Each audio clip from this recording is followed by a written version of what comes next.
Photography Daily is a Loading Zone production. Here, puppy. Hello. This way. This way. Barney today. So Barkalot looks like he's been swimming. Come on, this way. Heavy rain last night means that everything is very damp, and we've not been wading through grass that's like 3 feet high or anything. But he doesn't wear water very well, does Barnes? Come on, this way. If I don't get bitten by a horsefly in today's episode, it'll be absolutely amazing. I seem to be waving them away every 5 steps. Go away. Don't come here. Go away. Right, where are we? Little Knoll Hill is where we are. And, I've managed to find quite a backwater walk. Let's go over this bridge. The bridge over the river that once was. Wasn't that a film? A box arrived in the post this week. Changing subject. Oh, look. Now this is a bit weird. I've moved away from box because we are approaching a small house in the woods. It looks disused. I'm feeling a bit. Can you sense my quilly quabbles as I approach this place? It's just like something in a movie. Don't go in the house. I was just about to say, a box arrived in the post. Don't go in the box. What's in the box? Don't look in the box. That movie 7 with my man voice crush Morgan Freeman has more than slightly affected the way that I feel about boxes of a certain size arriving. If you know the film, you'll know exactly what I'm talking about. What's in the box? Don't open the box, Neil. What's in the box?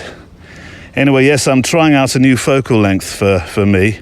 I have the wide conversion lens on my X100V, giving me 28mm effective, which is a focal length I don't think I've shot with before. I'm pretty certain. It is, of course, those with Nikons, it's a fairly staple lens length for you, isn't it? Anyway, let's see what I can photograph to start the show. What should we do? We've got the sun beautifully bursting through the canopy in the woods where I am at the moment. I've got that weird spooky cabin ahead of me. What's a cabin doing in the middle of nowhere? What's in the box? Don't you start. What should we do? Let's get the sun bursting through the canopy, shall we? Barnes, come this way. This way. I might need my neutral density filter on. I don't know. Shall we see? Certainly going to have to underexpose by quite a lot here. Otherwise, all you're going to see is a festival of flare. A festival of flare, Neil. That's very poetic. Here we go. f7.1, shutter speed, 1000th, ISO 160. I'm not sure. I have to when you're trying to get sun coming through canopy, you have to sort of move around, edge to the left, edge to the right. It's like a dance. Edge to the left. Let's see how that comes out. One of my sketchbook images. First picture of the day. We're away. The foreword. Before I talk about our sub-theme today featuring Alex Kilby, my guest, I just want to thank two of our friends who came up with names for our new PD Voice AI app. Andy Stonia came up with Iris. Very good. Switch letters around. Oh, Neil, I see what Andy was doing there, yes. And Rich Gibbs with Lydia, both very clever anagrams. So thank you, both of you. Andy, you brought Iris to life. So a flask for you, as promised in the Facebook group when I mentioned it. Oh, I'm coming up to that cabin now. Are you sure about this, Neil? Yeah, we're okay. And Rich, Lydia, that's such a good name as well. I like that. So I'm sending you a flask as well. I think you both deserve one. Thank you so much for taking part in that. So, Iris, please send Andy Stonia and Rich Gibbs one of our excellent Photography Daily flasks. I'm sorry. I don't know that song. And she seems to have my sense of humour as well. Look, let me get a picture of this this cabin in the woods. Honestly, there's nothing around here for miles. What is this doing here? Who built it? Am I ever coming back to complete today's episode? Let's get a picture for you. Here's proof. They find my X100. This is where I was. Oh, Neil, don't talk like that. All right, titles. If I have a struggle with anything about this podcast, aside from the very late Thursday night producing it often, although it does stop me getting angry with guests on BBC Question Time, Every Cloud and all that.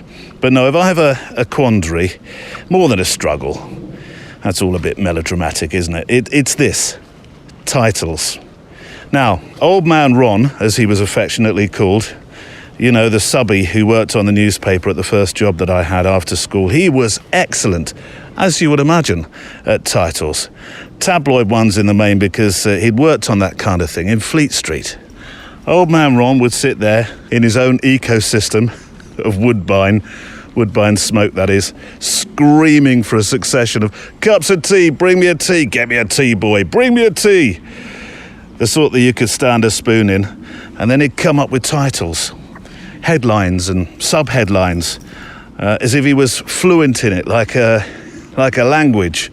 He could make, I tell you what, he could make a check presentation on a wet weekend in November sound like it was a proper news scoop, he could. So long. Barney, don't you dare go in there. Oh, straight in the mud. Come out, please. So long before famous YouTubers were inventing clickbaity titles like, she broke up with me. Old Man Ron was doing this sort of stuff in his sleep. In fact, Andy, the editor, once made Old Man Ron order a round of drinks in the old barge, there's a memory. It was the old barge, wasn't it? Yeah, in the Folly, in the old barge. He made him order these drinks in sort of scoop-worthy front-page headlines. One of the funniest lunchtimes, really. Though I can't remember a single one of the headlines, but I do remember that situation, that scenario, rather. So if Old Man Ron were alive today, I just know that he would come up with a stronger title than I for all my editions. Though changing life direction, which is today's, I think it sounds intriguing.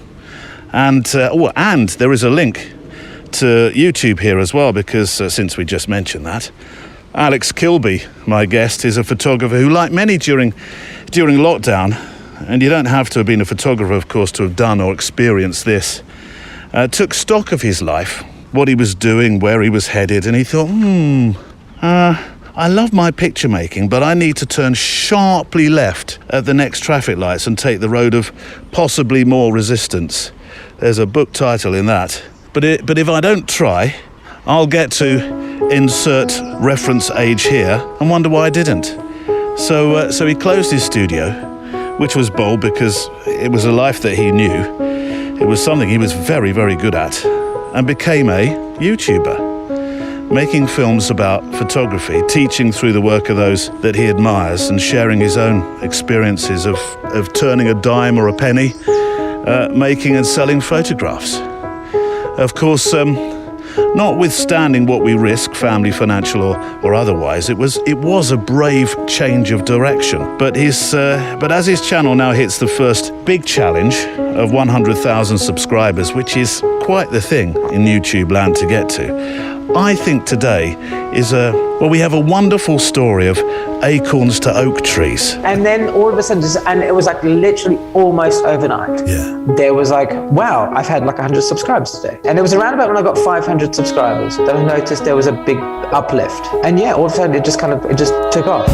Stories of life told by photographers, and today those stories come from Alex Kilby, who is embarking on a reasonably new adventure. Well, sort of, 18 months or so. But it is a wonderful place to join a story sometimes, as you get a glimpse of the tough alongside the reward. Also, words from Nils Armelings on achievement, Thomas Heaton on emotion and effort, Charlie Phillips on legacy, and a patron, Ryan Ketsanis, on hope. And you.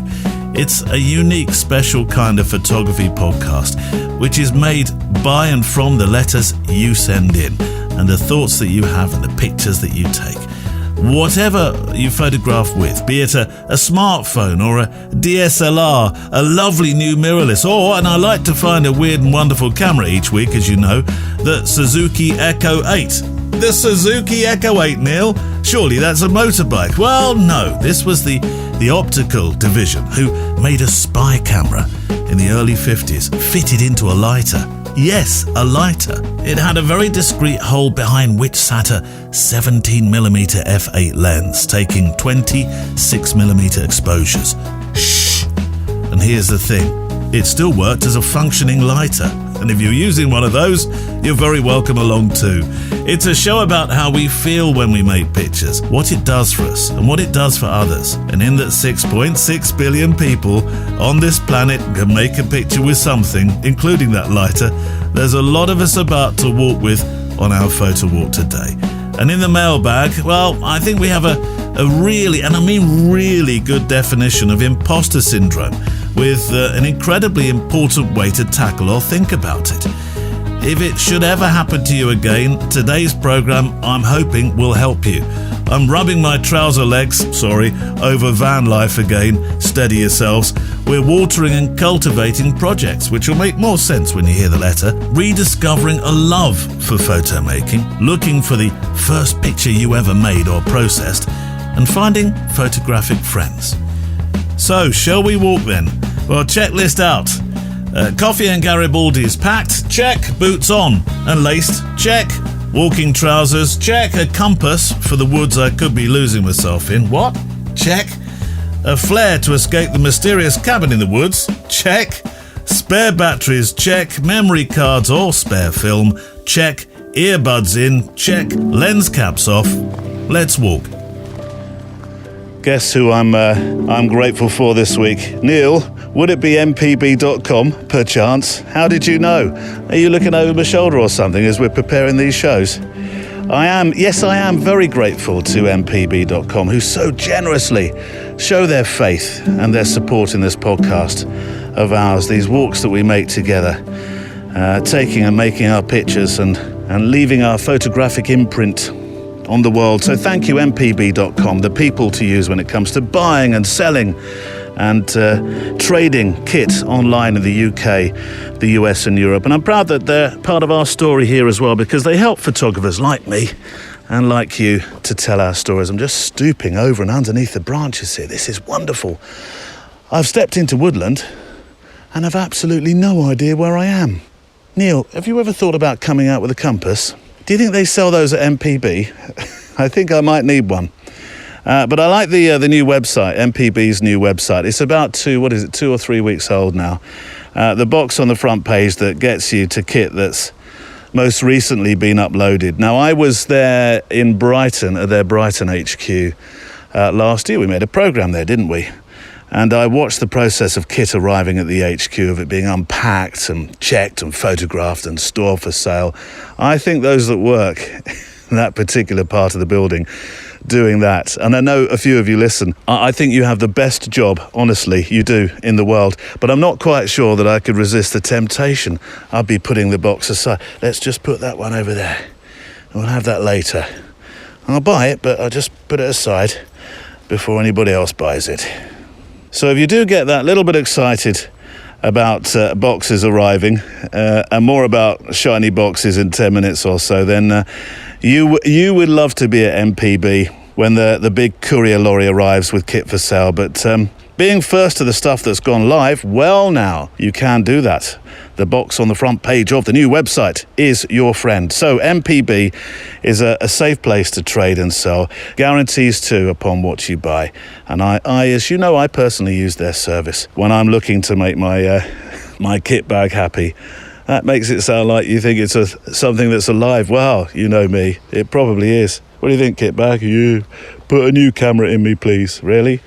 So letters. Where do we start? Thank you, first of all. You have been fantastic with your letters. If you would like to send something in about your photographic experiences, how you feel when you're making photographs, what you photograph, where you go, any exciting adventures that you've recently had, I just love hearing from you. Send them to the email address, this is studio@photographydaily.show. Pictures 2,000 pixels wide, please, if you can do that, or resize, best quality if you're shooting with your smartphone, which is good as well. And then it's also worth mentioning, if you don't have pictures but you just want to tell us stories about your photography and about you, just as welcome, and I'm delighted to hear from you. So the email address again, studio@photographydaily.show. Neil, will you repeat that later on? Probably yes. Letters then. I am starting this week with Simon Biles, and you will see his picture from this letter on the show page today. You are visiting the show page, yes? Yes, I am, Neil. Good. This was such a thoughtful letter on all manner of stuff that I've decided to make. I decided to make you, Simon, into a box set, because I'm going to hold on to some of your thoughts about other stuff for another day, or we've just come to a really muddy stream. Come on, Barkalot, let's get over here. Hold on, Simon. Hold those thoughts in your letter for a moment. Ugh, squelch, squelch. Come on, Barnes, this way. Look at you. So muddy. But first up, yes please, to your offer of a walk around Savernake Forest, because Savernake Forest is not that far from me, and probably where we both live by the sound of it, in England land. Sir Barkalot says yes please too. He's not too fussy, of course, where he walks, and actually he gets as excited about taking a trip round the block to post some flasks out as he does a walk along the river. Although, if there is a stick involved, and he's on the hunt for one now, if you found a stick, looking for stick of the day, then put his name down. Now, I want you to follow this first letter very carefully today, because if you have ever verbally chastised yourself with limiting self-belief or negative thought about your picture making, or anything else in life for that matter, this is for you. You know, that kind of, well, I'd like to sell this wonderful landscape photograph that I made of the ocean. And then you've hijacked it with, well, let's be honest, is it really as good as I think it is? Am I just about to be found out? Call myself a photographer? For heaven's sake, throw it out, delete that file, start over. Complete rubbish, see? I have a name for that alongside the ones we're going to talk about. I call it the Statler and Waldorf syndrome. This way, Barnes. He's finding every bit of mud. Yes, the Statler and Waldorf syndrome. It's after those two gents on the Muppet Show who sat in one of the boxes next to the stage, and they heckled. An act would finish, and they'd burst into applause. They'd start out really positive, wouldn't they? And then within a few sentences, they'd become as negative as you can. They'd end up booing. Sometimes the other way around. The Statler and Waldorf syndrome. From good to bad, or bad to good, in a matter of seconds sometimes. So, from Simon, you've been talking about imposter syndrome of late. It's one of the old faves on this show, isn't it? Yes. Do you think we learn to display it more, Simon, as we grow older? Because I'm not sure I had it in my wonderfully naive youth, and for my formative years of being a pro photographer as well. I always liked to feel I could do anything. Can you do portraits of Fortune 500 execs? Yeah, I can do that. Can you do school photos? Yeah, I can do that. Could you do these pictures of the horse racing at Newbury, right by the finishing line? Yeah, I can do that. It was you had a real, yeah, I can do that attitude, didn't you? Well, says Si, I'm not sure if you're aware of this, but there's a relative to imposter syndrome called the Dunning-Kruger effect, named after psychologists David Dunning and Justin Kruger. The Dunning-Kruger effect causes people to overestimate their knowledge or ability, particularly in areas with which they have little to no experience. So, going by this, Simon, it sounds like I started out possibly with Dunning-Kruger and managed to train it properly into imposter syndrome as I grew more laughter lines. This way, pups, this way, come on. The reason, says Simon, that a lot of us suffer from imposter syndrome is not because we are imposters, but merely that we now have enough knowledge to recognise that there's a lot more knowledge to know, and that we're still on the upward trajectory to true mastery. The truth is that as it's an exponential learning curve, we will never know everything. There will always be something more. The trick, I believe, says Simon, is to recognise how far we have come rather than how far we have left to go, and to celebrate progress against where we are rather than compare ourselves to others. There is a priest at a church I photograph a lot who repeats the salient point of his sermon sometimes as many as 2 or 3 times. So let me just repeat that sentence from Simon there. The trick, I believe, is to recognize how far we have come rather than how far we have left to go, and to celebrate progress against where we are rather than compare ourselves to others. They are fabulous words. They truly are.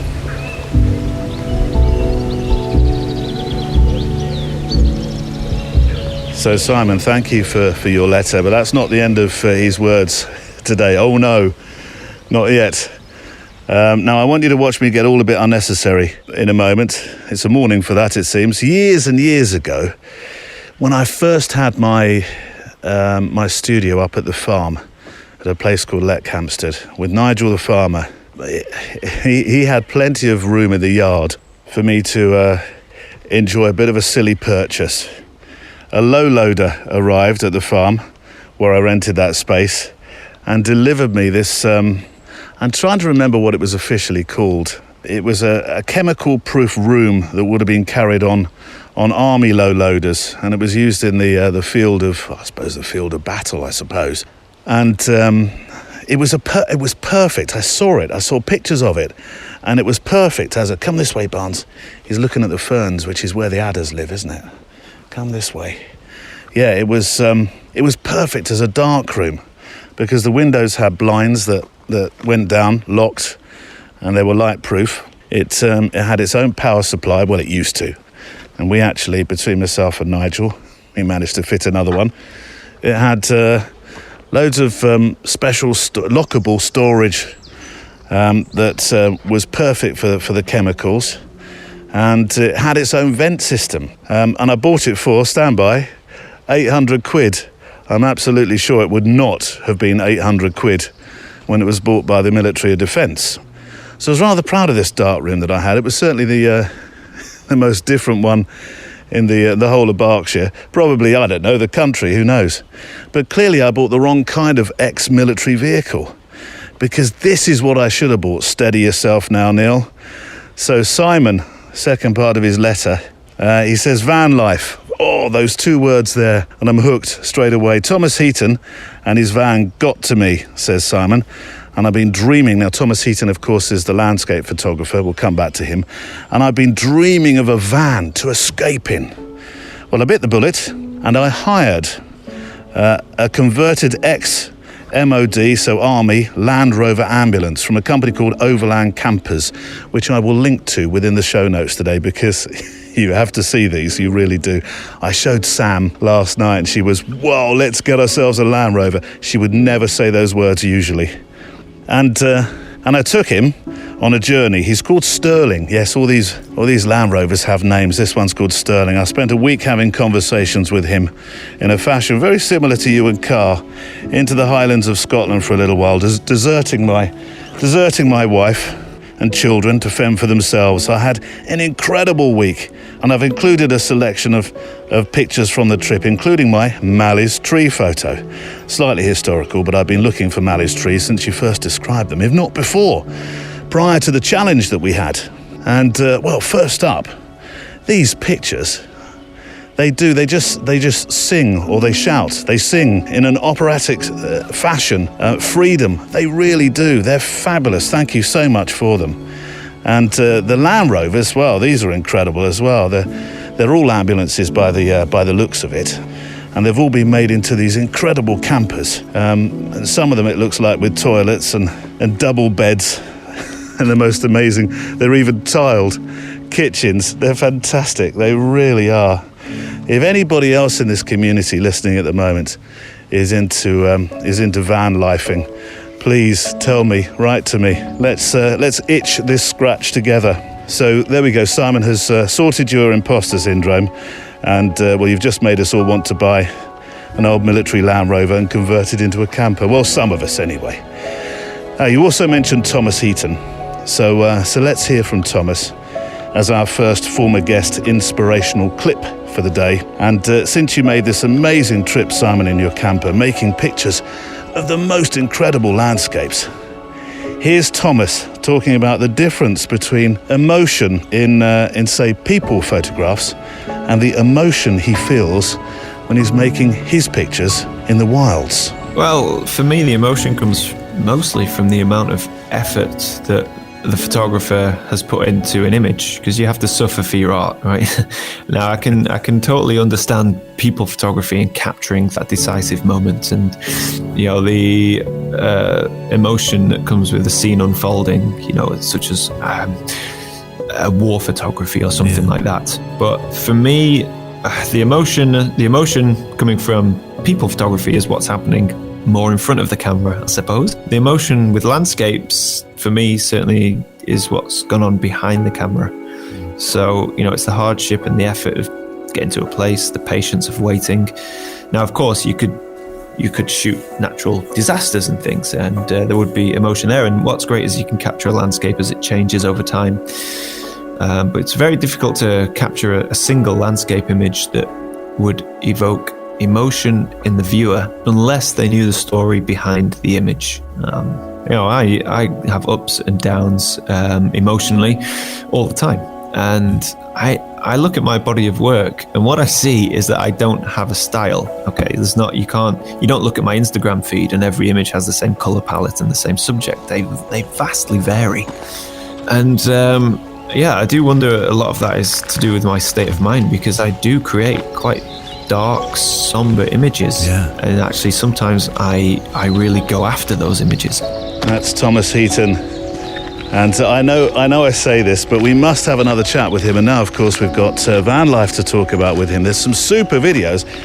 Note to self: have one on the show page of his van life construction, because he constructed his van. It was bespoke for him, so slightly different to the Land Rovers we were talking about a moment ago. But something weird just a moment ago. We got to that house in the middle of the woods, that cabin, and further along the track, as I look back, I posed Barney up when he sat by the cabin, and further along the track there seemed to be a figure looking at us, but I couldn't work it out because I haven't got my glasses on, and I've only got the 28mm effective on the camera here. With the diopter set, but that was weird, that was spooky. It's almost like somebody was shadowing us. Ooh, Barnes, I don't like that. Come on, let's push on. We're in an open field now, this feels a bit better. Right, show news, cue the dibbly blibs. SoundCloud. We are now on SoundCloud, which I'd not looked at previously, but it was our former guest Grant Scott who suggested it to me. So we have our own SoundCloud channel now that carries the shows. The latest, or the first episode that's on there rather, is it starts from episode 300. But if you are a SoundCloud user and that's a platform you enjoy, then you'll find Photography Daily is now on SoundCloud too. And I mentioned getting excited about boxes arriving. So coming soon, a new tab on the website called Shh Kit ! Sir Barkalot looked round at me then. It's all right, keep walking. Yes, shh. There's 3 H's in shh kit, which of course you may be surprised to hear about, particularly when you consider we talk a lot about the why rather than the how. But no, we are still a show about the feeling of making your photographs. It's just that we are, as photographers, of course, reasonably passionate about what we use. So shh kit launches soon, and we're going to start actually with some tripod and bag stuff, the latter of which is going to sport my Fuji gear, so watch this space. Right, Alex Kilby coming shortly. Let's read some more of your letters. This one is from John Scales. I've been exploring my local area recently and thoroughly enjoying it. I attach a few photographs from Saturday's sunrise in Oxford, which you will find on the show page today. I'm starting to get quite the collection of photographs in my Lightroom. I feel like I should do something with the images that I capture, but I've got no idea what. Does every photographer get to a stage where they think that their photos are okay, but they don't know what to do with them? Hold on, John. We are dangerously close to the syndrome that starts with the letter I. John says, just leaving them in my Lightroom library seems like a waste, but I just don't want to fill my my house with them, which leads me to a quick note on don't say the syndrome that starts with the letter I, will you? Which leads me, says John, to a quick note about, he's going to do it, imposter syndrome. I feel like it comes on in waves with me. One moment I feel like I know what I'm doing, the next I feel like I've lost all my ability. Doesn't last for too long, but it's there sometimes. Right, come on, what was it Simon said? Hang on, we've got a game of Simon Says coming on. Simon said, the trick I believe, let me just remind you, the trick I believe is to recognise how far we have come rather than how far we have left to go, and to celebrate progress against where we are rather than compare ourselves to others. Perfect. Really perfect. In the office on my Mac, you know this, I've told you this before, but for my other listener, I have a phrase, I have a quote printed out and stuck to the silver bit at the bottom of the screen, and it says, if you can't believe, if you can't accept anything on faith, then you're doomed for a life dominated by doubt. Come on, which film is that from? Answers on a postcard. Let me try you with this one as well, because this is good. It's not our abilities that show what we truly are, it's our choices. There we are. Which film did that one come from? Anyway, John, thank you for your walk in Oxford. Pictures, yes, will be on the show page. It is the most fabulous city to make pictures in, and you've done it proud with the contrast of that early morning sun. Well done. Terrific pictures. Really, really.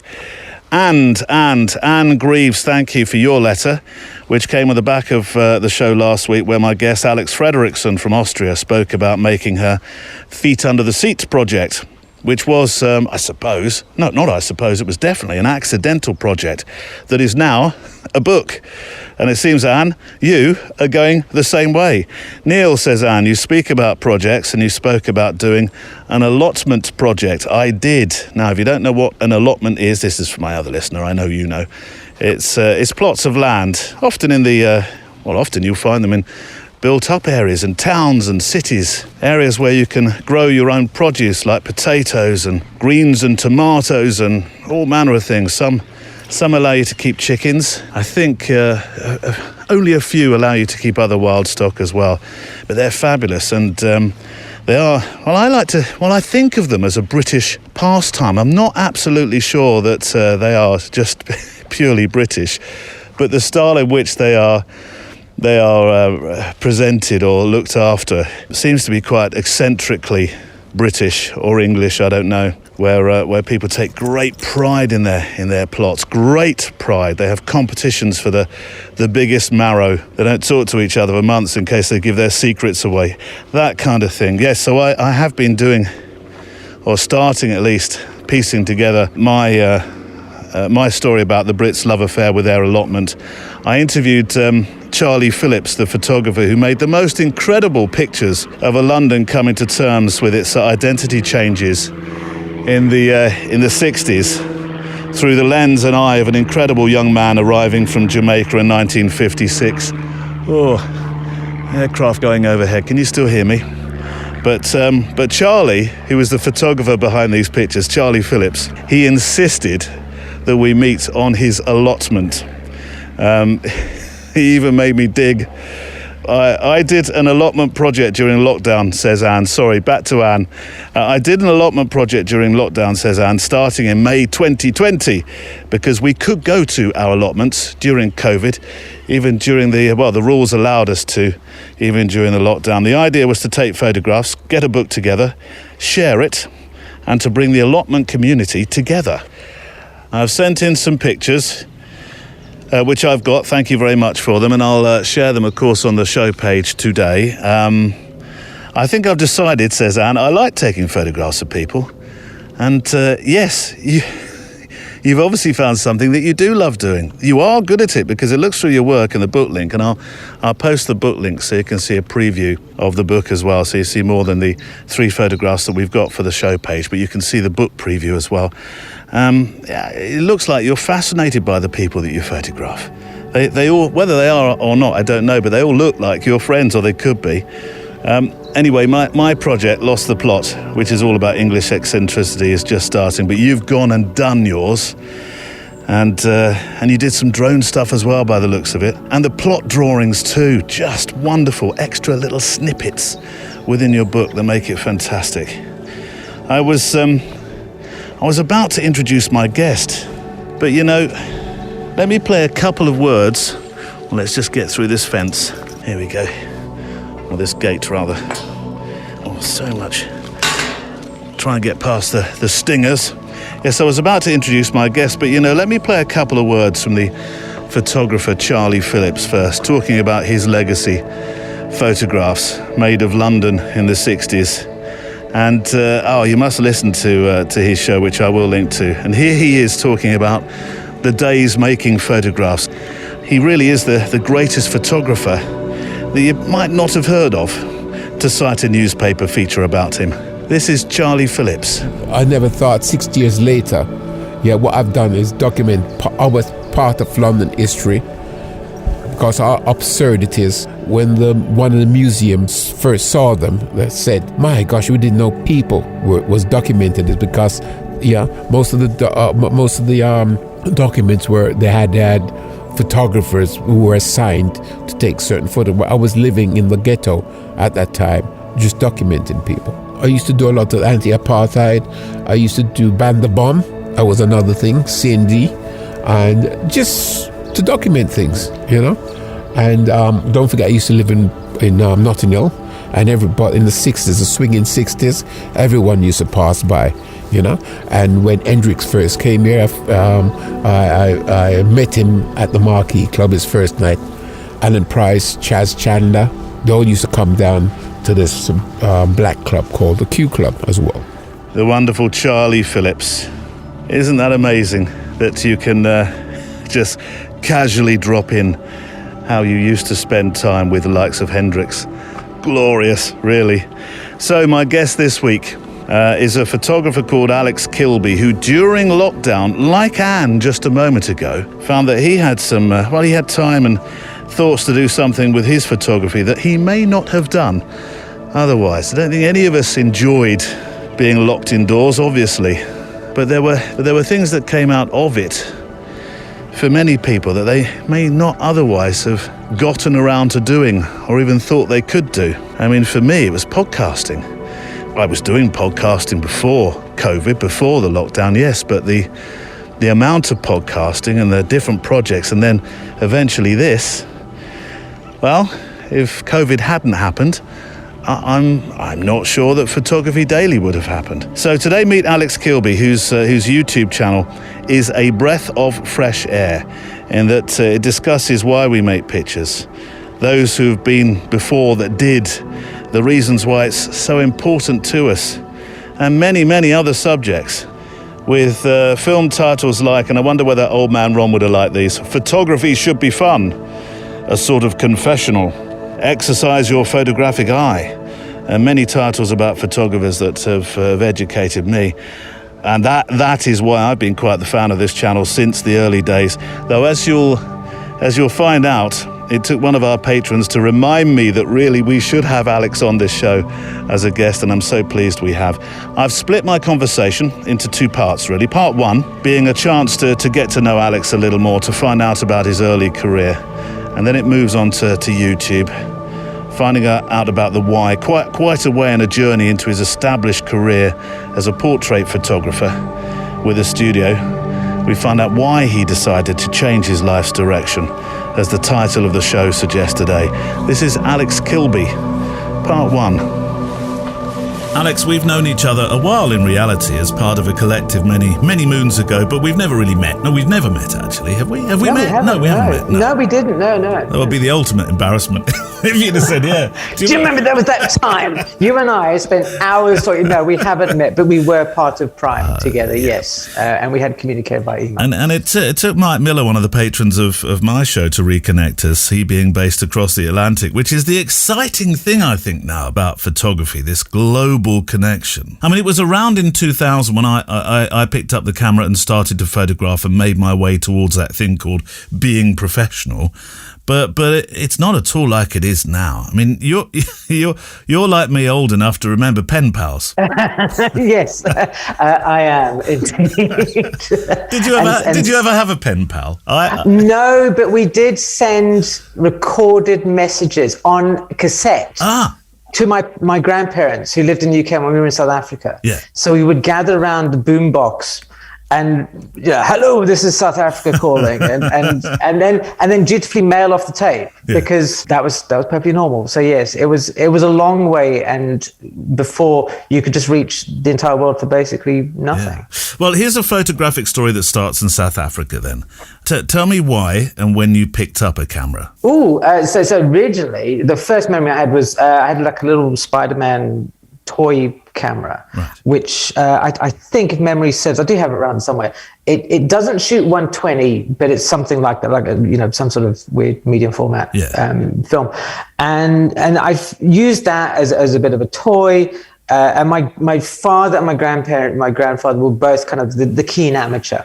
My dad especially would explain a lot of things. He's very much an explainer kind of person. So when I asked about, how the camera works, he would, rather than just like you point it over there and shoot, he would talk me through a whole bunch of things. And I kind of had an interest in it. It was, it was amusing, and I got my friends to do silly poses in front of, doors, and it shot square. So that was my introduction. That's probably why I have a sort of a love of the square format. But it was sort of there, and it was always in the background. And then it trickled along for a bit, and we moved to South Africa. And at the time, conscription was still in place. And I got an invitation to go and join the army up at the border when I was 16, and thought I don't really want to go to that party. And the option was either you went to the army or you did some sort of form of tertiary education. And my marks were not good enough to get into university, so I scrabbled around for something to do. And I thought, I quite like photography. It seems interesting. I don't need any marks to get in. They'll take any old thickie, right? So long as you put together a folio. So I applied for photography school in Pretoria. Yeah. And to my surprise, and I think also relief, I was accepted, and I sort of went in with the idea of wanting to be a photojournalist and all that kind of sort of stuff. And while I was there, we obviously the main focus was to produce commercial photographers. So very much in the old school, like you could do advertising and that sort of stuff. But we covered everything, portraiture, fashion, still life, and documentary, and what have you.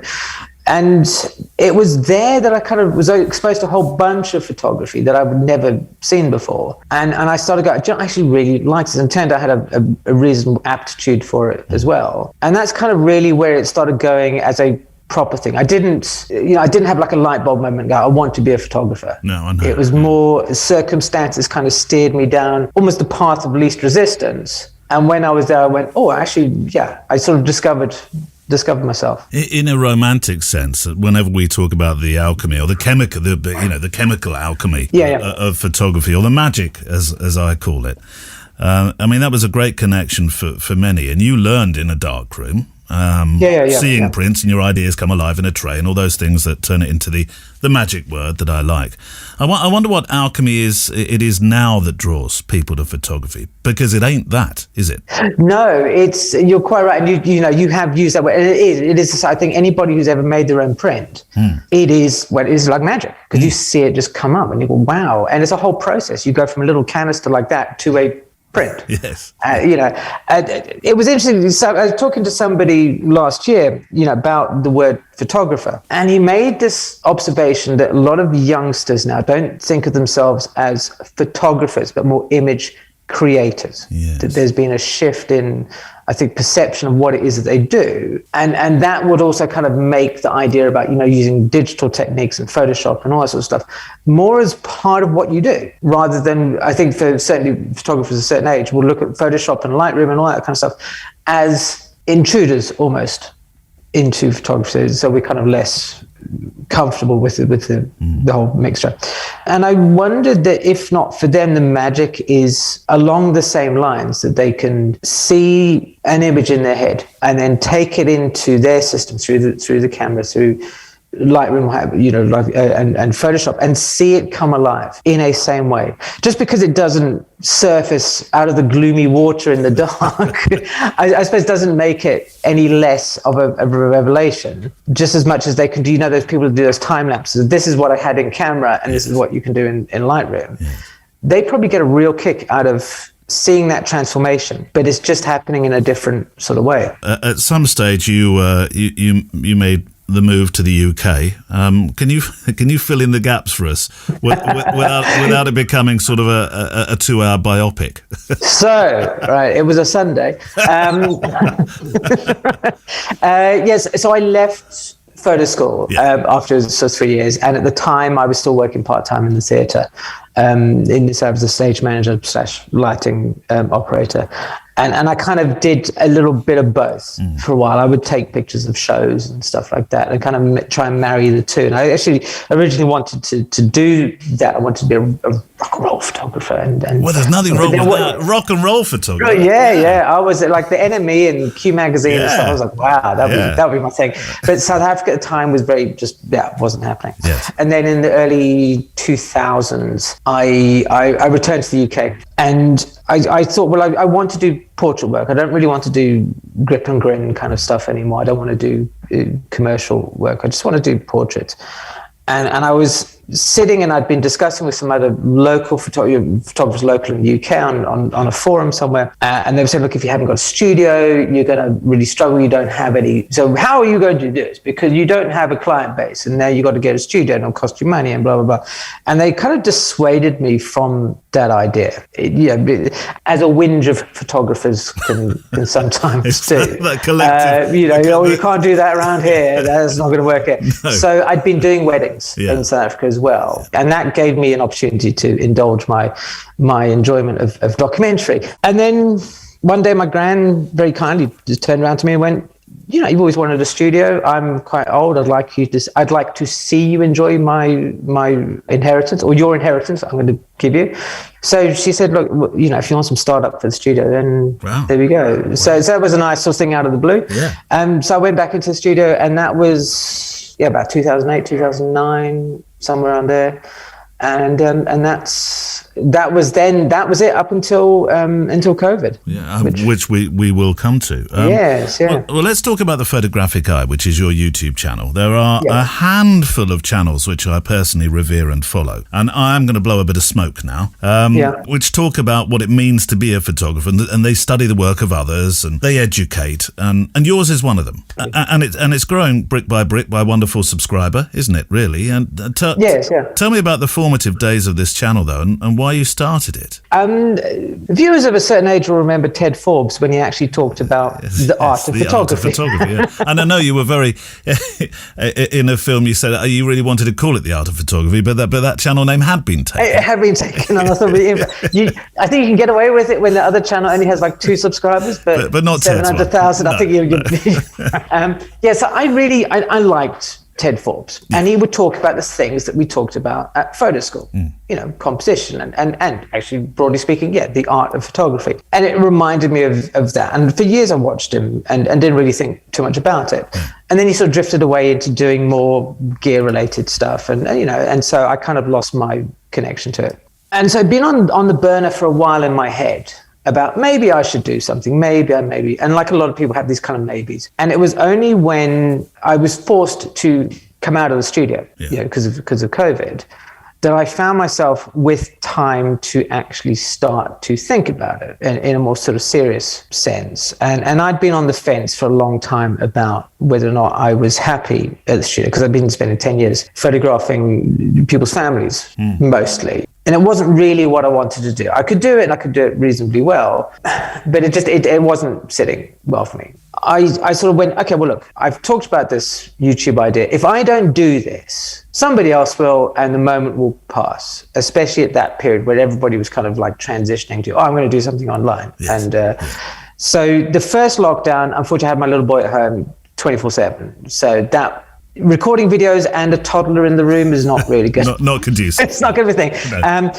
But I did use that time to start learning about YouTube a bit. you know, how it operates and what's going on. And you know, in the second lockdown, okay, right, this is now the time. I definitely have decided I don't want to go back into the studio, so I need to commit to this. So that was that was the December when the second one. That's November, November, so December, the first video was the 20th of November 2020. 2020, yeah. And I put it out there. It was on Richard Avedon, and it took me 2 weeks to record. That doesn't like, and I remember putting it up, and it got like, you know, I went on, as a lot of people do, I went on Facebook and went, hey, I've made a YouTube channel. Everybody please come and watch my video, which is traditionally a bad thing to do because it really confuses the algorithm. But as a lot of my friends on YouTube are photographers, or interested in photography, it was a lucky accident. How do you mean it confuses the algorithm? Because you promoted it on Facebook. YouTube kind of takes, it has an idea what your video is about,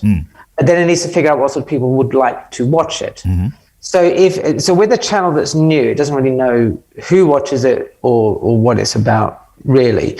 And if you get your mum or your auntie or your granny or the lady from school to watch the video, they go, I don't really get it because I've got all these disparate people watching.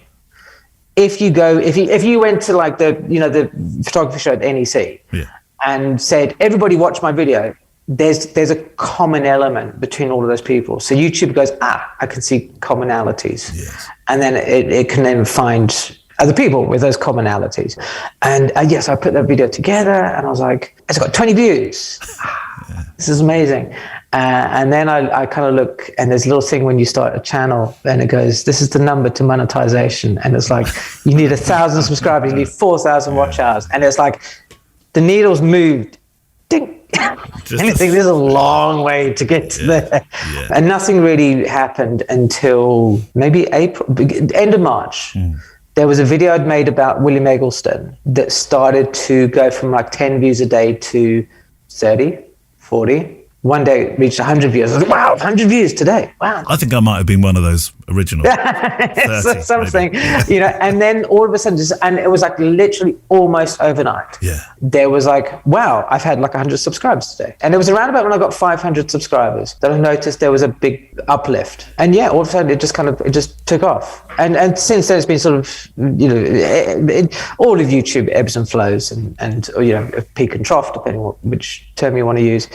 And now we've found ourselves with June. You're over the 100,000 now. Yeah. So that was about 2 weeks ago. Yeah. Consistency is important, I know, in terms of uploading, and by that I mean frequency, but also, as you found, Alex, in terms of what it is that you're doing, because nothing switches viewers off faster than not really understanding what your channel is about, which is good advice really for anybody starting a channel who's wanting to grow it, because I know it's not all about growth for everyone, but if you're thinking, well, I want to grow this, I want to build it, I want to see some sort of engagement, then knowing what your channel about is important. And in your case, you made it very clear that this is about the art, it is about the learning, it is a place that you know and that you can recognize. Yeah. Sure, there are channels that are solely about kit, really, I think. You know, and then there are channels that sort of do a bit of both. Yeah. And I kind of said, look, I need to be, you know, at the outset, I need to distinguish myself somehow. And I want to talk about photographers, and I want to talk about the art of photography, the why rather than the how. Yeah. And I made a point early on, because I think you need to do this as a new channel, to say, I don't talk about gear. Right, and stick that flag in the stand and say, you know, no more gear. It does feel occasionally you sort of go, I've made possibly a rod for my own back, because it excludes so much, you know. And there is a issue that, yes, you do need to create content to appeal to a wider audience, and find that balance between talking about the theoretical aspects and the artistic aspects and the things that the soul of a photograph, but in a way that doesn't alienate a lot of people. So finding that balance has been tricky. And there's been some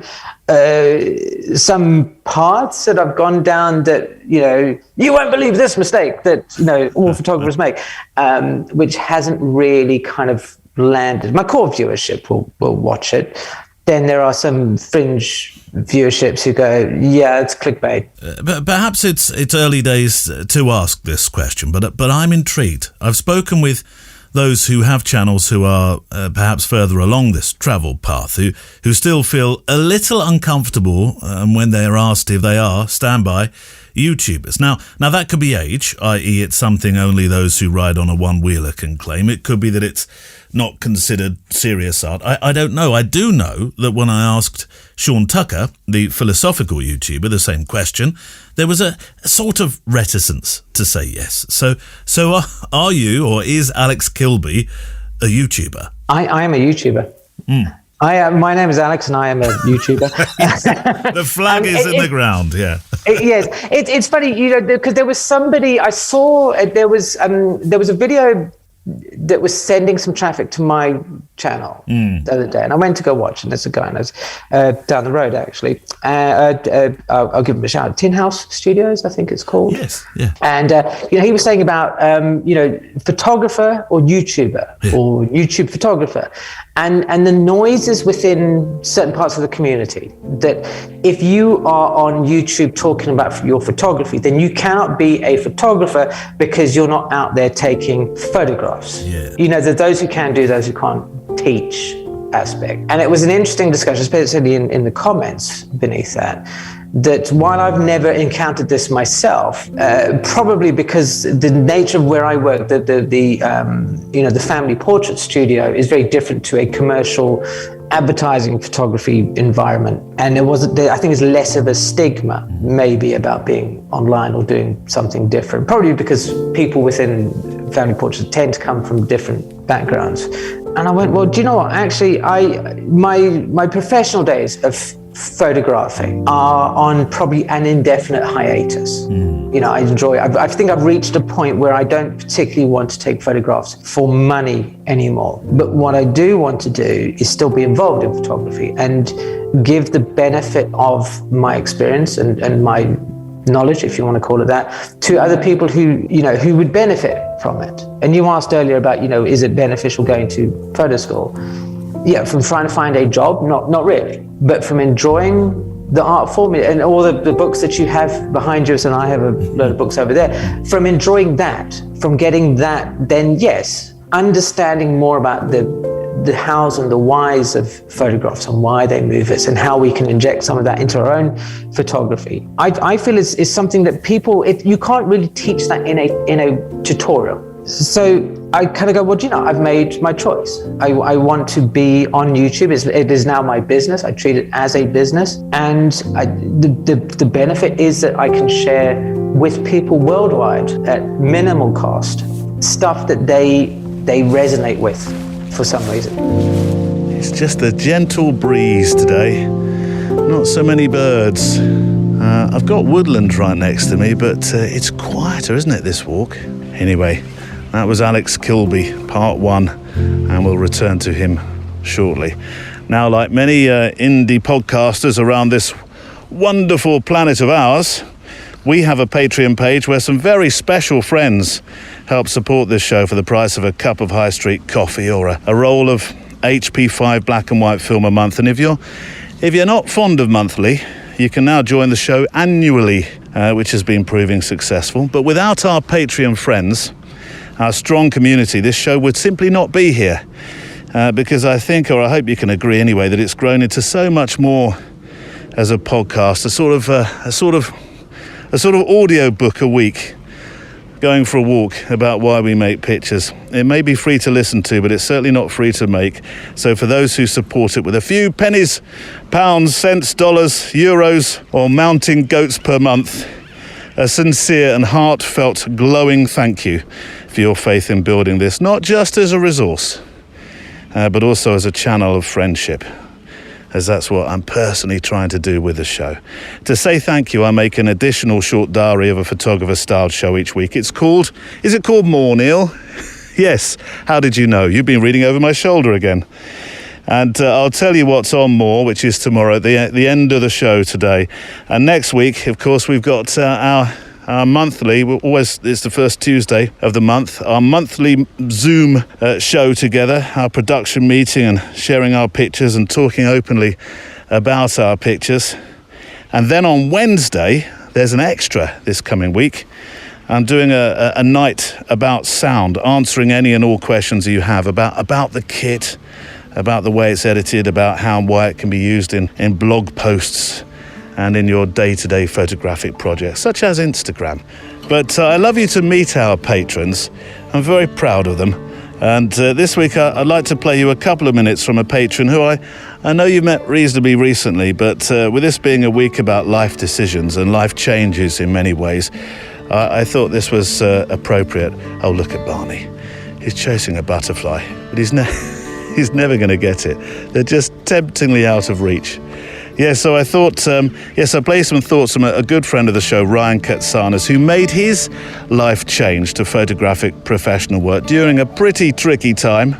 But I think, I hope with determination, Ryan is going to make it just fine. So I moonlighted as a photographer, paid photographer for about 15 years, but I've been in IT. I had a day job, I had the insurance that I needed and all of those good things. And so I had done some weddings years ago and family portraits. But after 10 years at my last employer, I was laid off at the age of 43 and realized that if I don't try to make this happen now, I'm going to end up an angry old man for never trying. So, I kind of fell into it, doing it full time, but I feel like on the one hand, I had the IT skill set and the other, I had the photography skill set. So I felt like I could hit the ground running a little quicker than maybe some in terms of having studio management software set up and all of those processes in place and all that. And I knew the tech side of things anyway. But yeah, so my business was barely 1 year old when COVID struck.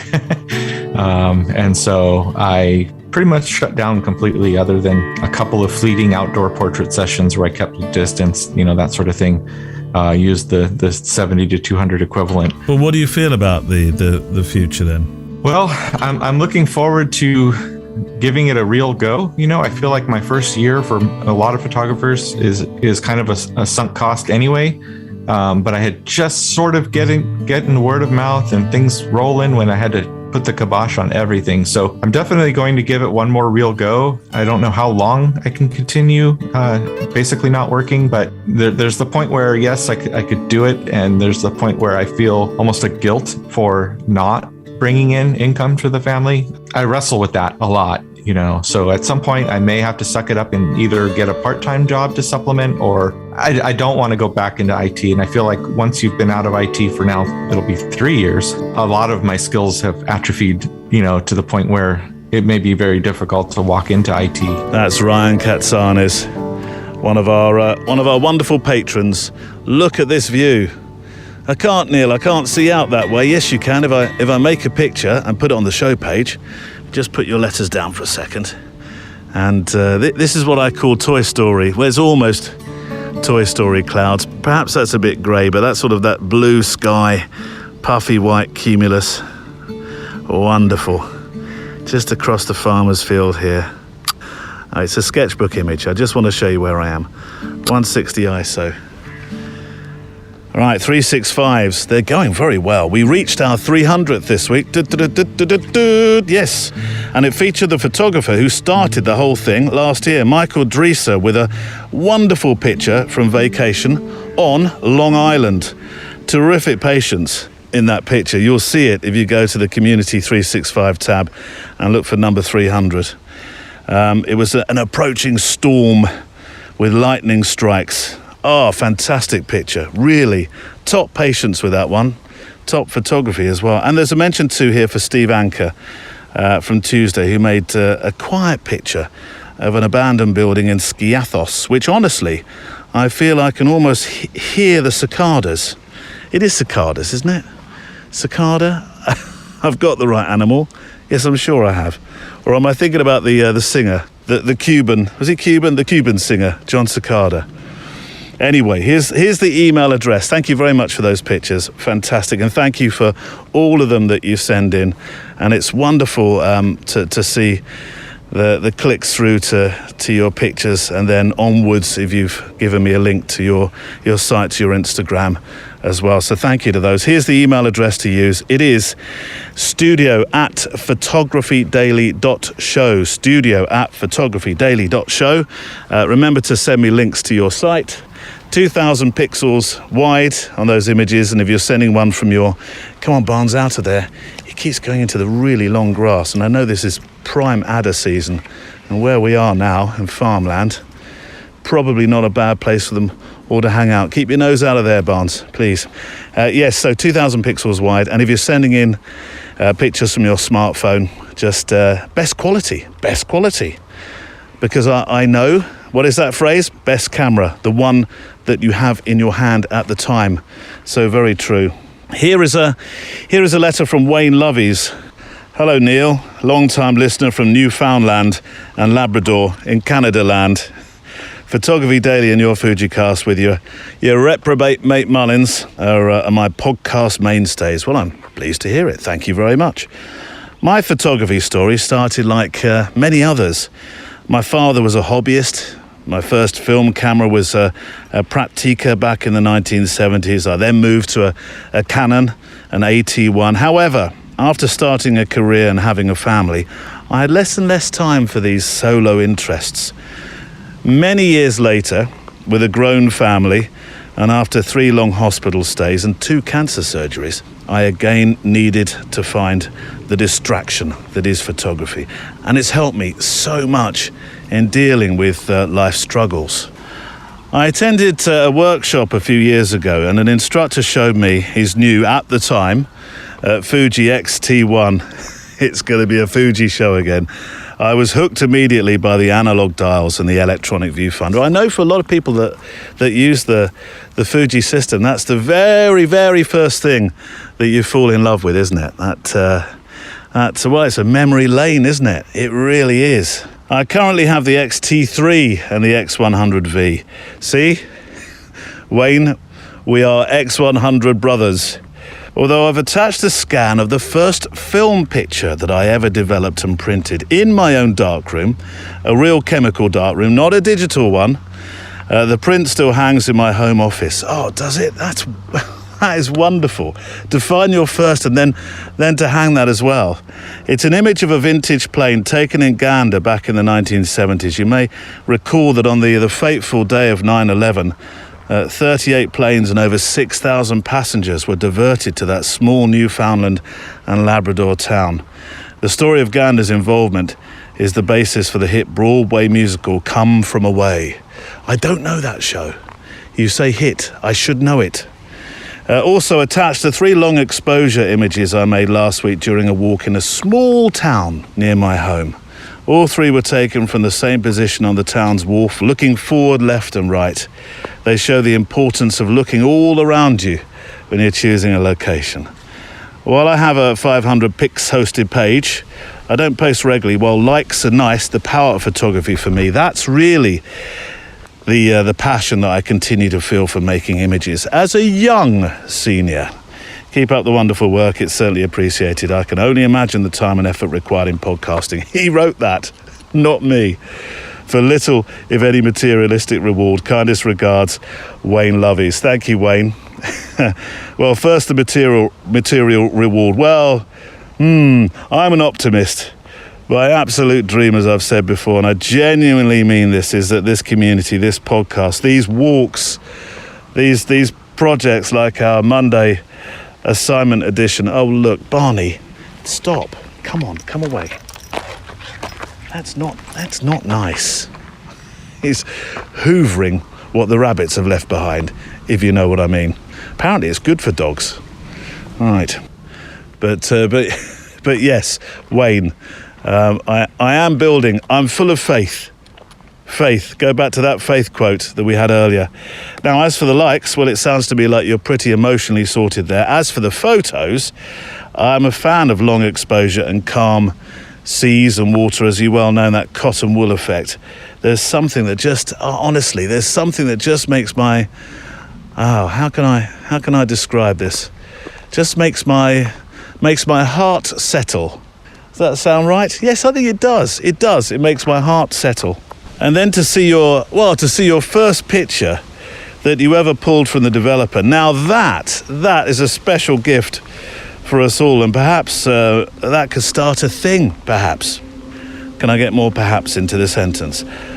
I feel like today you've, through just showing us that picture, you've shared a lot more of yourself than you thought. So thank you, sincerely. And if you have a first picture that you made, I would love to see it. Perhaps that could be a thing. Now, you mentioned your health scares and surgeries, and I feel I do want to play some words from a real friend of the show now, Niels Armelings, who I know you've heard recently.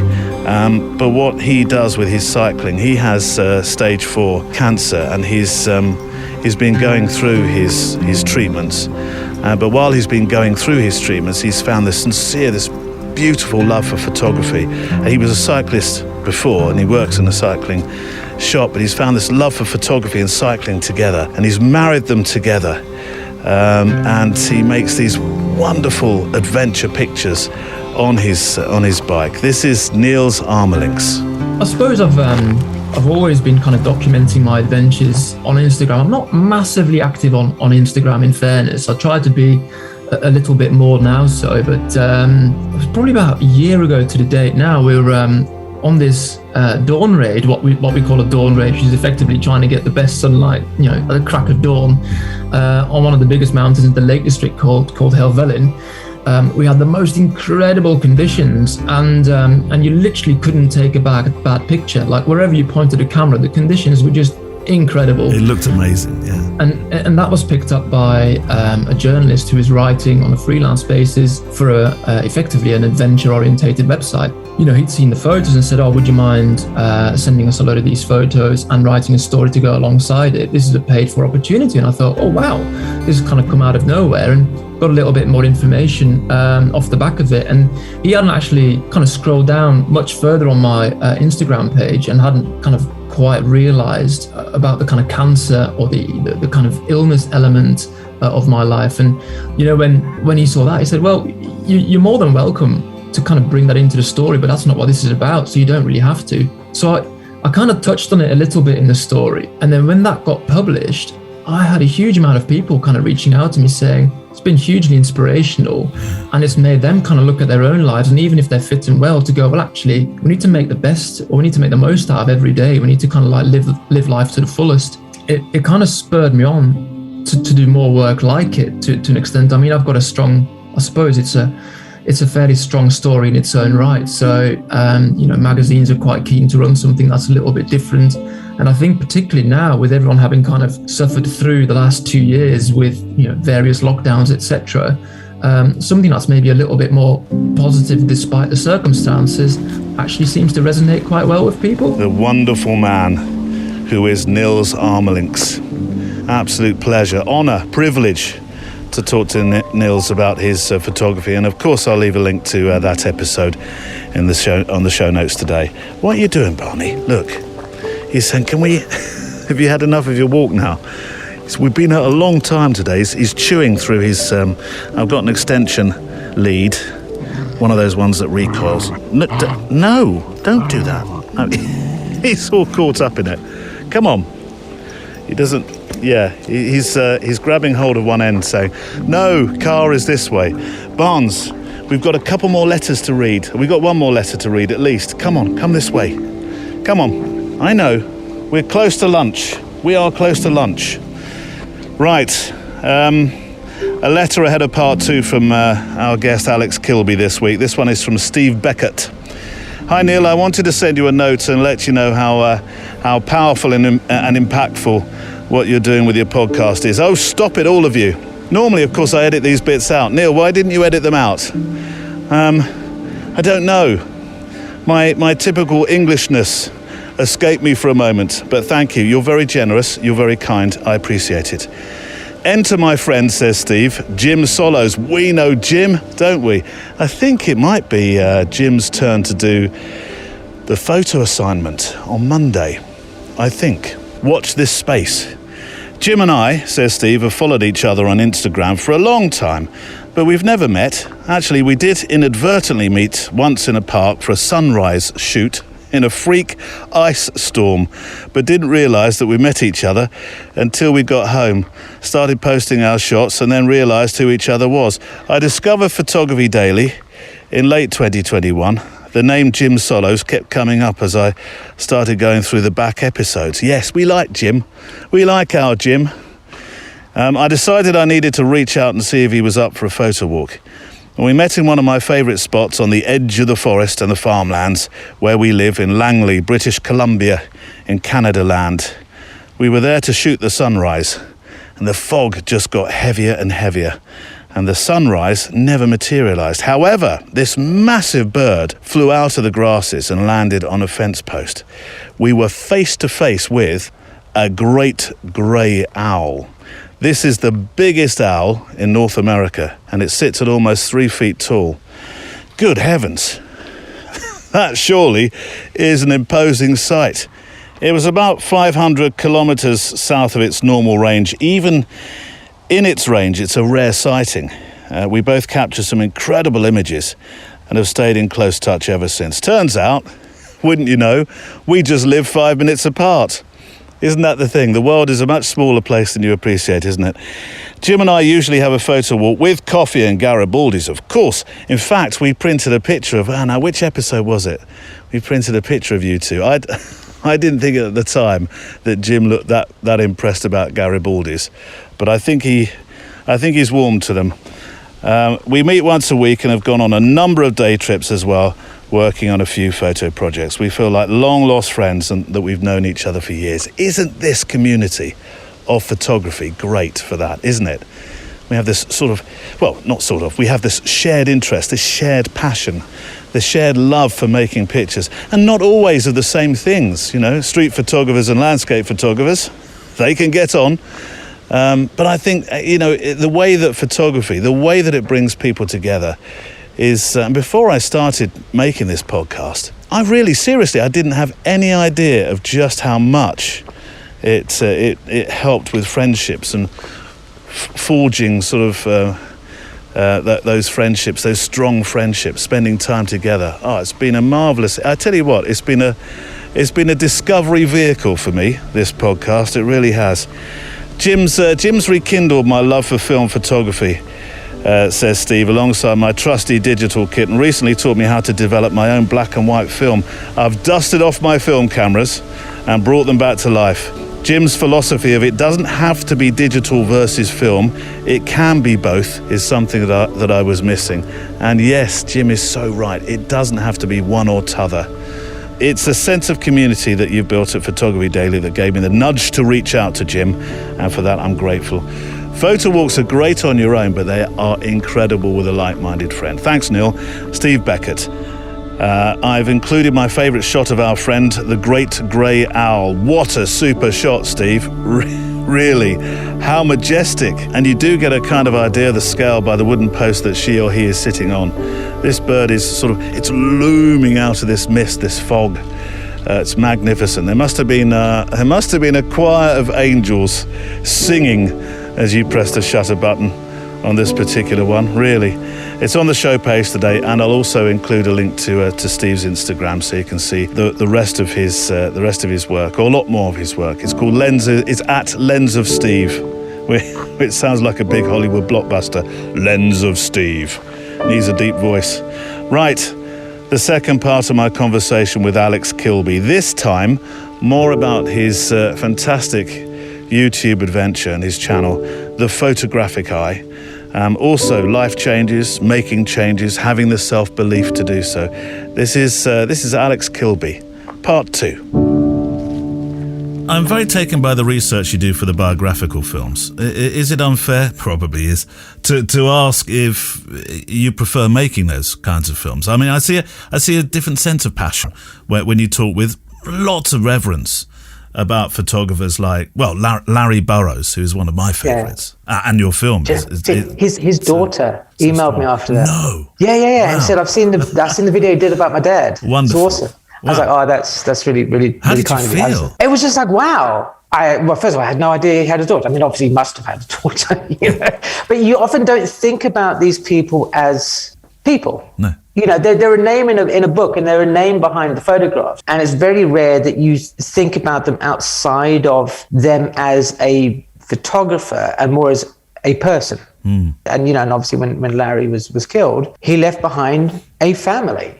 You know, Bob Carlos Clark, I'm sure you've, you know, obviously, same sort of thing. You know, these are living, breathing people who had hopes and dreams and fears and worries and concerns and love and laughter and all that sort of stuff that we often don't think about when we just look at their photographs and hold them up and say, I love what you do. These are real people. So yeah, it was nice to... Amazing that it touched her in that respect. Dan Winters, though, who is a living, breathing photographer still, I know from a story that you told me that you made a film about him and he contacted you.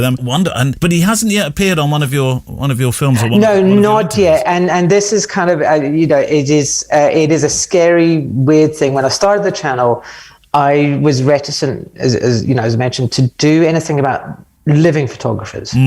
Because I was extremely worried that they were going to email me and say, take it down, because I was new to all of this. I don't know how it worked. You know, I know that music on YouTube is a real sensitive issue with copyright. With photographers, I was like, I don't know how they're going to react, especially photographers who I feel are big names, and Dan Winters for me is... Your concern was showing their pictures, yeah? Yeah, well, it wasn't something, not so much from a copyright point of view, but more from what are they going to think about some random guy in the UK talking about their work? Forgetting, of course, that if you are a well-known photographer, people talk about your work all the time, you know, but you don't think about these things. If they're not, you should worry. Yeah, maybe, you know, and so, you know, I was kind of really a bit nervous about it. And I think the first one, Avedon was the first video I did. And then I did Annie Leibovitz, and obviously she's living. Yes. But I felt that she's big enough that it would kind of fall under the radar, so it wouldn't be,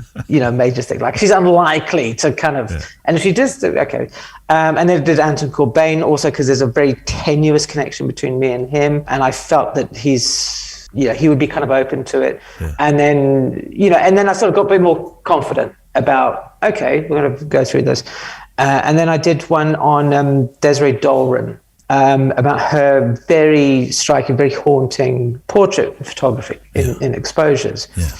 And I did that, and I got an email from somebody who goes, Desiree Dolren's photos. And it was, hi, this is Gert or something. But, you know, and I was an assistant for Desiree Dolren. And my heart was kind of going, I go, this is it. This is where somebody, and he goes, what you did is really great. And I passed on the video link to Desiree, and she thinks it's amazing and stuff like that. And I got an email from her studio saying, Desiree really loves what you did. Yep. Can we send you a signed copy of her book of exposures? So that gave me more confidence to push on. And then I did the video about Dan Winters, where I'd said that I felt that he was a modern day equivalent of Irving Penn, not so much in terms of photographic output and, you know, being a genius, but a photographer who seems to have a passion for many things within photography. And you know, obviously with Penn, you see that there's the fashion and the portraits and the still life and all, you know, all those kind of things. So I did it, and then about 2 weeks later, I was sitting at home and an email comes through on the phone, and I'm like, no way. You know, and it's like from the studio of Dan Winters, and it's like, and he's like, you know, thank you so much for comparing me to the great man. I don't know if I'm quite up there, but it's really nice to see. I think, and I've watched some of your videos, and I think they're very eloquent and what have you.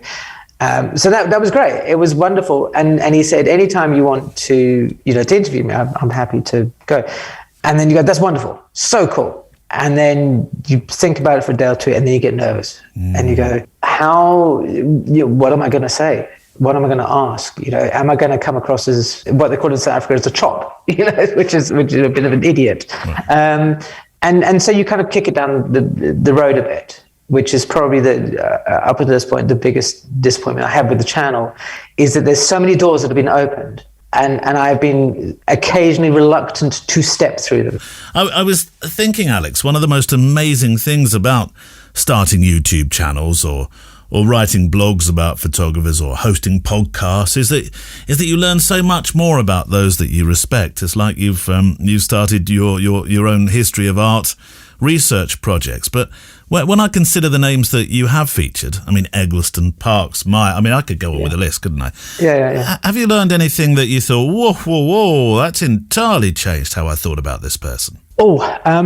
That's a very interesting question. I think what I've found is rather than like a penny drop moment where I've gone, oh, I never knew it. There's been interesting snippets. Yes. The more that I've kind of read about their backgrounds and their stories and their passages through life and things, is that they are just ultimately regular people. You know, that they may be in some circles, you know, heralded as geniuses and what have you, but none of them emerged fully formed. Nobody just picked up a camera one day and went boom, and it was done. They're not. I've yet to come across like a Mozart kind of figure in photography who just instantly was like amazing. And so when you do look at these photographers and you do read their stories, you get a sense of the journey of photography. That there isn't a goal. There isn't you don't get to peak photography. You achieve certain things and get things, but you never stop. You never stop developing, you never stop changing. And that's been a really good thing to remind myself, because I lost sight of that for a long time. Interestingly, and the reason I initially reached out with a little prompt from one of our patrons, Mike Miller, was that in a film that premiered in March of this year, 22, you said the words, "I never really had a burning desire to be a professional photographer." You ended up in it quite by accident, and that pretty much echoes my relationship with this business as well. Yeah. Four words for you then, with a question mark on the end. So why did you? Maths. My maths was appalling, so I couldn't become an architect. I wanted to be an architect. That was kind of my thing. My marks at school were not good enough for me to get into university, and the story about having going into photo school as a way of bypassing the army and conscription, it was an avenue that opened up to me purely by chance. I think I talked myself into the idea of that's what I would do. I would be some sort of, I was young, I was 19, I would be some sort of rock and roll photographer. Britpop was just going off. We had people like Steve Double and, Anton Corbijn and all these people whose work I admired. And I thought, wow, that looks kind of fun. I mean, I don't think any 19-year-old who said, oh, maybe go work in the music industry would say no. And then I found myself in this opposition that I studied photography and I knew what I was doing, and I knew I had a reasonable amount of ability within it. And I just one day I just kind of blinked and I went, oh, if I don't carry on doing this, I don't know what else to do. I don't have another skill. I don't have a fallback. If people come into photography from another environment, they often have a skill to fall back on if things go pear-shaped. So COVID comes along also, these sort of things. As I got more into photography, as I became deeper and deeper entrenched in the industry, I felt like I was getting further and further and further away from an exit, from an escape route, if you want to call it that. Because it was like, if I don't have the studio, I have to go and stack shelves because I have no experience in anything since working in a bookshop in Edinburgh in 2000, which is hardly going to set anybody's CV alight, And it just, I had to kind of stay in it. I had to kind of stay churning. And it's not to say that I don't enjoy photography. I think there needs to be a distinction. No, I didn't wake up going, I want to be a photographer. I have to be out this day making I must be out there. And I think some people find that a little bit hard to reconcile. Well, you mentioned COVID and the enforced withdrawal that as professionals we weren't able to work professionally. We've talked about this a lot actually. The key worker and the us. But that enforced withdrawal, that nudged you in a way that I think it did for many a professional photographer. After all those years, you sat there and thought, do I really want to do this? Yeah. It was, and that was as I alluded to earlier, about 2 years prior to COVID. So from about 2018, probably from when about my son was born.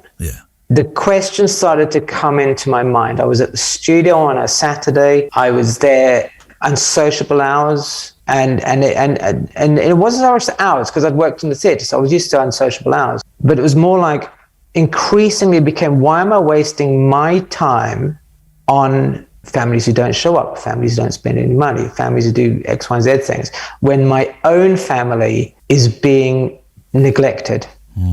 And that was a big thing. My dad was self-employed when I was growing up, and he would often be up and down the country, away from us. And while it didn't have a major impact, it does twinge a little bit.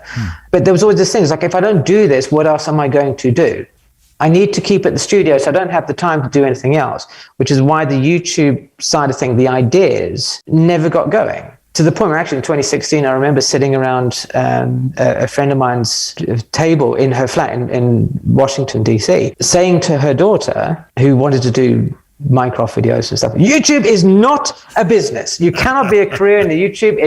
There is no money. You have to do like millions of views just to get like $10 or something.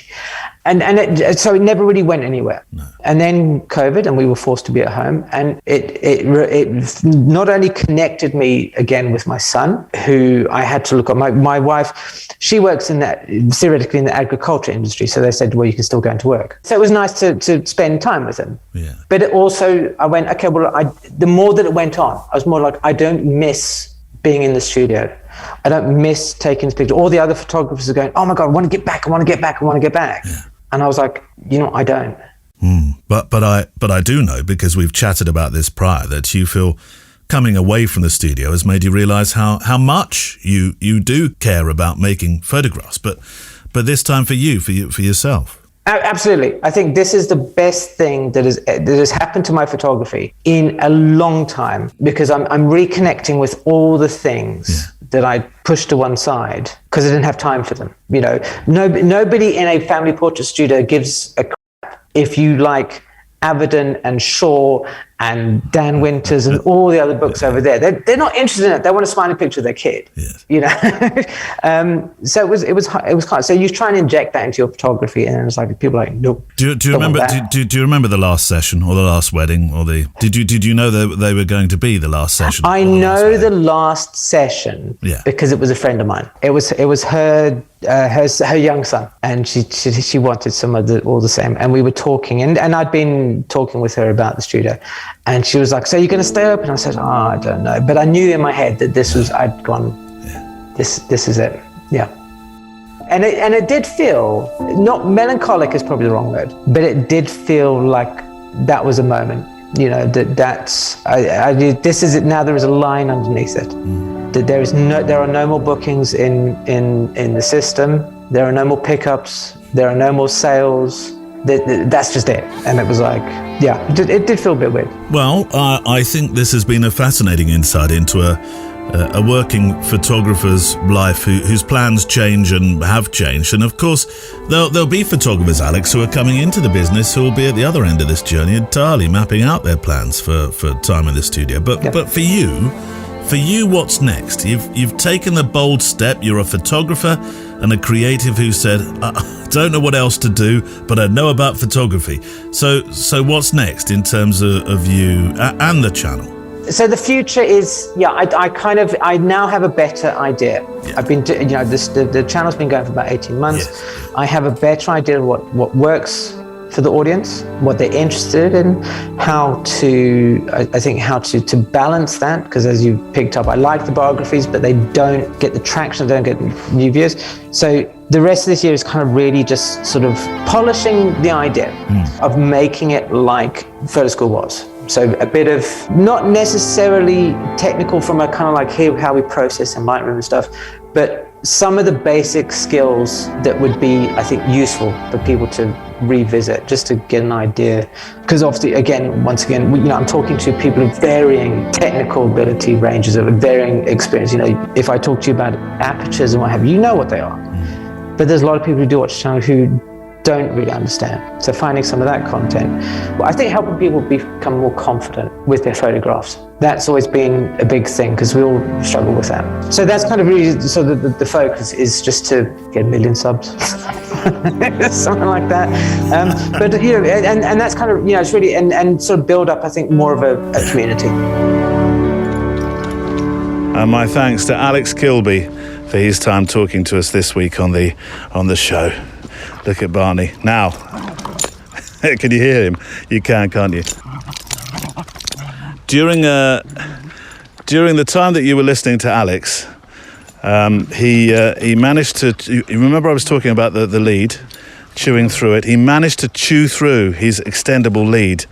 1 minute he was walking with me. The next I looked to my left and he was in the field. I said, Barney, what are you doing? Right. I had half a lead. He had half a lead. So I put his other emergency lead on and he's not liking it very much. Barney? No, Barney, don't be like this. No. Oh, now he thinks it's a game. No, I'm not pulling it because that's how the other one got damaged. This is your emergency lead. No. Let me finish the show, please. He says, come on, we're going back to the car.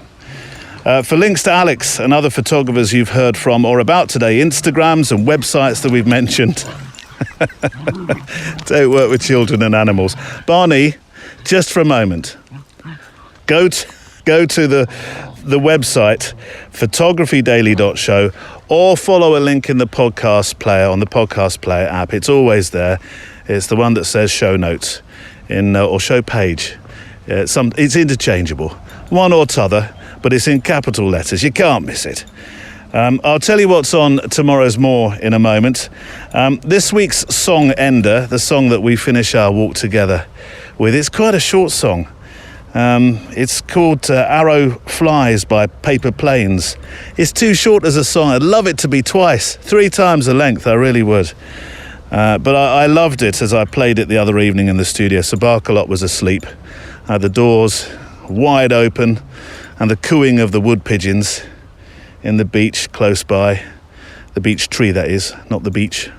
Different kind of beach. And I thought, this is the song for the play out on the Photowalk this week. And this week's postscript to the show, well, I thought instead of a photographer quote this week, we would use a movie quote, because I gave you those movie quotes earlier. Did you work out which films they were from? As I say, answers on a postcard. So our PS for the show this week, it's going to come from one of my favourite Audrey Hepburn quotes, and we talked about her last week in the More episode, didn't we? And these are words which I think, especially today, are very apt, very appropriate, very apposite. She said, "Nothing is impossible. I mean, look at the spelling. The word itself says, I'm possible." And I'll leave that thought percolating with you while we have our play-out song, that tune to meander together with and make a few final pictures too. Miles and miles of the clear blue skies, we drive straight as an arrow flies. Nowhere to be, no dreams to chase tonight. We've got time to waste, let's waste it right.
Flies by Paper Planes. And that's it for this week. My thanks to Alex Kilby, Niels Armelinks, Thomas Heaton, Charlie Phillips and Ryan Katsanis, mpb.com, and those who are patrons, which you can join through the link on the website, photographydaily.show. And for those wonderful supporters who are, tomorrow is The More Show. It's your own weekend oasis of a little extra for your kind support, and we're going to be talking about why you should value your pictures and ownership of. yourself, no matter who you are or what you photograph. Plus, Alex Kilby returns for patrons to talk about the business of YouTube. Yes, we look behind the scenes.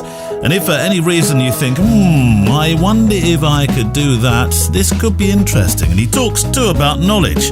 Is knowing the greats important? And is Instagram a place for discovery or a very large vat of mediocrity? Next Friday, a conversation with a photographer who was twice British Press Photographer of the Year. He was at the Berlin Wall when it fell. He was at the first free elections in South Africa. We talk about the hardest pictures you can make, the toll that they can take. And he's recently been in what's described in one national newspaper as the Taliban's new drugs hell. Plus, we talk about trust and journalism. Lots to talk about then with Simon Townsley. Music today is from the wonderful artlist.io. My thanks to Neil Ford, Emily Renier and Andrea Gilpin for your work behind the scenes. And I look forward to photographing with you, hearing from you and talking with you next time. Oi, excuse me. Car. Well, I thought I'd better pop up because this is the 7th time you've talked about van life. Oh, Car, what would we do without you? Though, you'd be a sizable deposit. Oi, Iris. Is he going to replace me with a camper van? The probability of that is calculated at less than 7% chance. How'd you know that? Have you seen his bank balance? Fair enough. Oi, you two. Stop it. Anyway, I heard you say the word mud. Oh, Car, don't be grumpy. Have Tal. We'll travel. Nothing to fear. Unless I win the lotto, of course. Chances of that?